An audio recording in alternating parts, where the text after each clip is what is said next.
Et là a commencé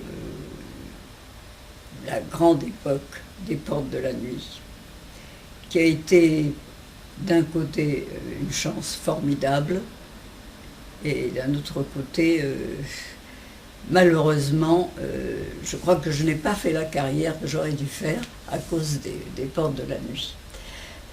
Pour en venir aux Portes de la Nuit, voilà ce que je pense. Je pense que c'était un film qui était un petit peu en avance sur son époque. Maintenant, quand on voit le film, toute la poésie qui ressort du destin, par exemple, on la comprend. À l'époque, on ne comprenait pas très bien cette différence entre cette fin de guerre, ces pauvres gens, et ce destin qui se balade au milieu de tout ça. C'est passé au-dessus des gens. Et je crois que c'est une des raisons du ratage, si on peut dire, du film.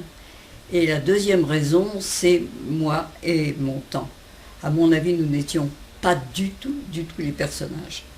D'abord, moi j'avais 20 ans, avec une mentalité de jeune fille d'alors de 14 ans.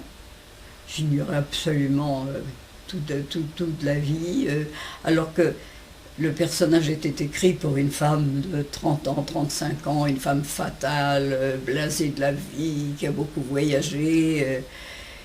Et c'est bien que j'étais mauvaise. J'étais pas le personnage. En plus, Marcel Carné, a toujours eu affaire à des très grands acteurs. Des acteurs comme Jean Gabin, Arletty, Louis Jouvet, c'était facile de les diriger. Tandis que nous, je crois qu'ils ne savaient pas très bien par quel bout nous prendre. Ça n'était pas de la mauvaise volonté, c'était que il n'avait pas le matériel qu'il avait l'habitude d'avoir. Et je crois que c'est une des raisons de l'échec de ce film, qui maintenant, je crois, plaît beaucoup plus au public. Moi, je connais des tas de gens qui ont vu le film et qui m'ont dit qu'ils trouvent ça formidable.